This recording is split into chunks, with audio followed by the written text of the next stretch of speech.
à tous et à toutes. On se retrouve pour une nouvelle vidéo qui est très spéciale.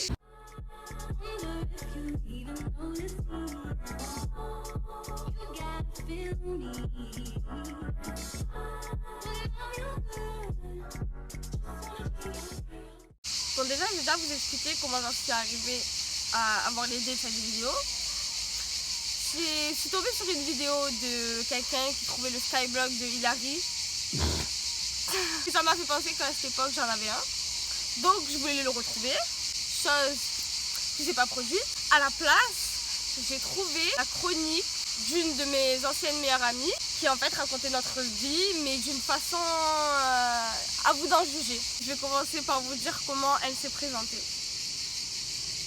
C'est aujourd'hui que va naître à 12h pile une petite fille en apparence dans la maternité de la Renaissance à Marseille. Une petite preuve que je dis pas de la merde.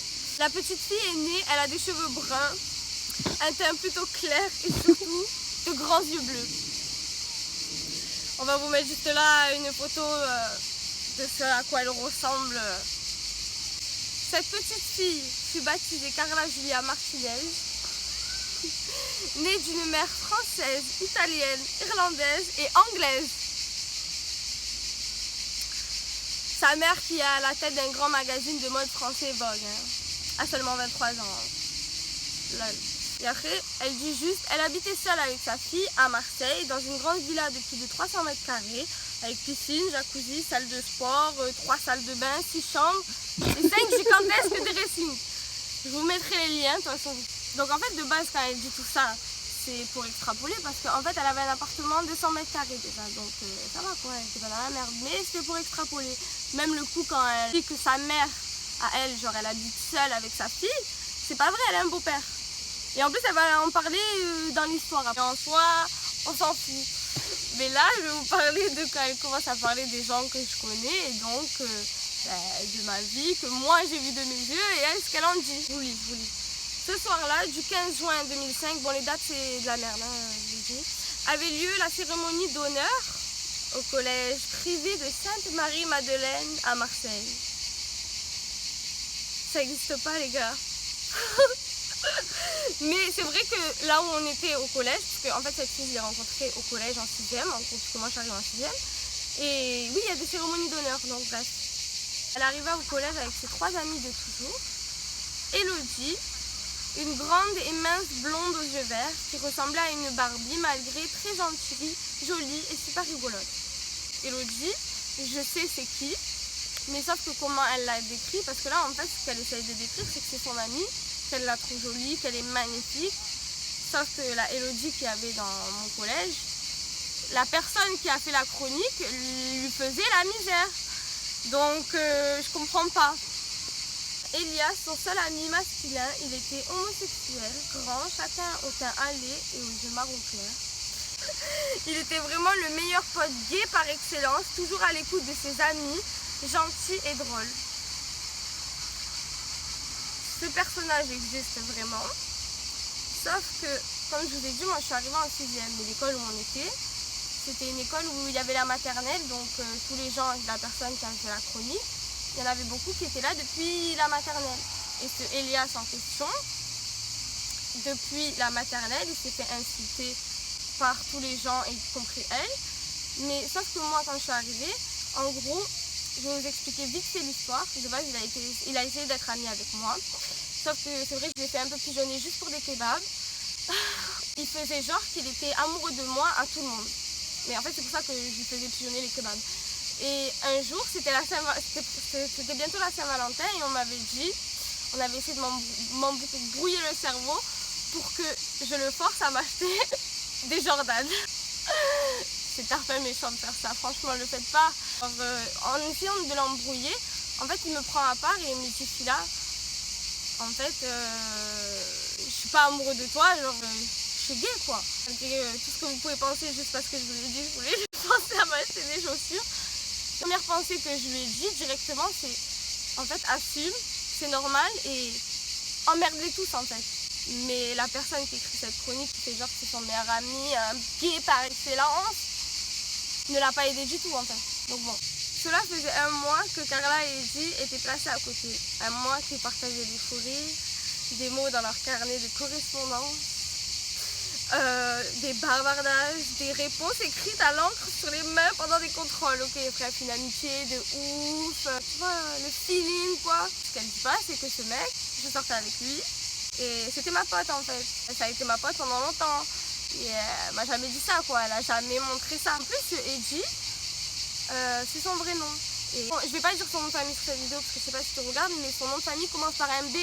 Sauf qu'elle, elle l'a trafiqué en banson, c'est pour ça que je vous le dis normal. Hein. Vous bouger avec moi parce qu'il y a le soleil, vous allez rien voir et tout. Soudain, une voix stridente cria en s'approchant d'eux. Eddie, mon chou, je te cherchais partout. C'est Sama, une grande et costaud de rouquine entourée de sa bande de copines qui tous en personnalité. Louison, la rouquine, elle existe vraiment. C'est vraiment son personnage, il l'a décrit. Sauf que cette fille-là, on ne s'est jamais retrouvés ensemble, elle n'était pas là quand moi j'étais dans ce collège. Elle va nous inclure avec elle, genre les copines toutous de Louison, la rouquine, passèrent devant Carla, dans les copines toutous. Il y avait une brune aux mèches blondes platine, pas du tout naturelle, aux yeux bleus, très clairs au teint diaphane. Franchement, c'est une grosse pute, mais elle a décrit exactement à quoi elle ressemblait cette fille. Elle s'appelle vraiment Elisa. Elle dit vraiment... elle était dans ma classe, en fait, c'était une de mes meilleures amies aussi. Il y avait une seconde brune, cette fois aux yeux marrons, qui s'appelait Philomena. Elle était plutôt du style fille du trottoir que bomba latina. Elle ne portait que des pantalons très moulants pour montrer à tout le monde qu'elle roulait du cul. La meuf, on dirait G.I. Joe, ils t'ont dit elle roule du cul. Là, je vais faire une petite aparté en vous parlant, parce que là, elle vient de parler de moi, donc elle vient de vous décrire comment elle me voyait. C'est très flatteur. Elle veut revenir décrire la Louison. Attendez.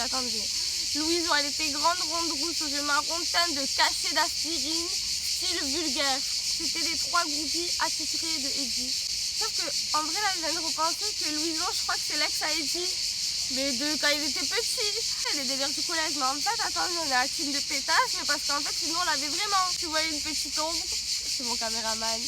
Depuis le début de la chronique, si vous n'avez pas compris le début, ce que je vais vous expliquer, c'est qu'elle se met en valeur. Sa vie est géniale, amazing et tout. Et genre là, elle est en train de tout nous dénigrer. Genre, tout nous mettre dans la... soi-disant les toutous de Louison. Sauf que cette fille, je la connais pas. Je l'ai jamais vue. Donc c'est vraiment pour vous dire qu'elle prend la réalité, mais elle l'a remise à sa sauce. Et là, je vais vous montrer tout ce qu'elle pensait de moi, parce que c'était vraiment ça le thé de cette histoire. Et parce que les filles voulaient être les plus belles, elle mettait Carla à l'écart. La voir comme concurrente dans cette continuelle bataille de beauté était inenvisageable. Une sombre histoire de physique et de popularité, voilà, mais cela n'affectait pas plus que ça Carla. Depuis toute petite, elle était habituée à être observée différemment. Tout le monde l'admirait, mais seulement une partie acceptait de se l'avouer. L'autre était trop occupée à jalouser secrètement et les filles de la South Friends lui faisaient payer très cher sa beauté malgré elle. Désolée, je vais mourir. Le mec là, de toutes les putes qu'en fait, nous on est sortis avec ces garçons-là. Souvent c'est des amourettes, on s'en fout.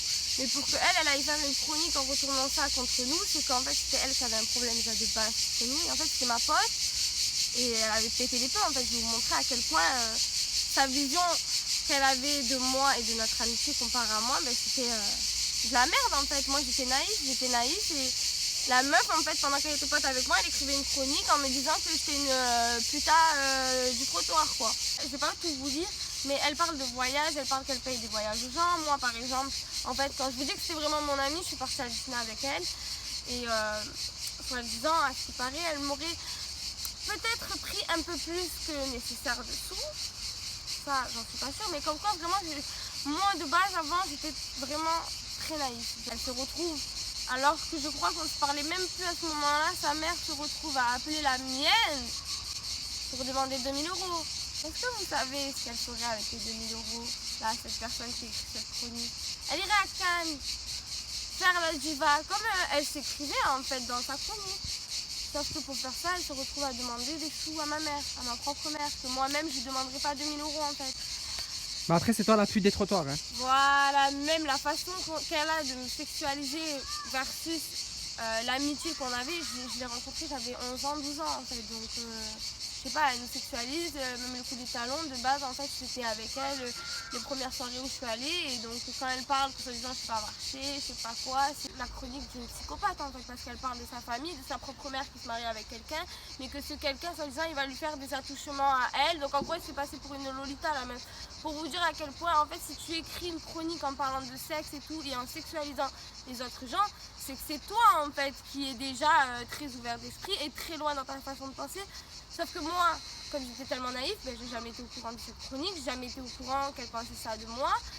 Frère. Et ça s'est montré à l'avenir surtout qu'elle pensait ça de moi en fait. Donc cette personne, même quand je vous ai dit par exemple le coup de Disney, tout ça, en fait à l'heure d'aujourd'hui, cette personne, je ne lui parle déjà plus, et c'est même pas par rapport à cette chronique en fait. Donc imaginez à quel point ça peut aller. Donc surtout ne soyez pas naïfs en fait, vérifiez à qui vous parlez. Vous voulez savoir qu'est-ce que quelqu'un pense de vous, regardez juste comment les gens parlent des autres en fait avec vous, et ce sera tout.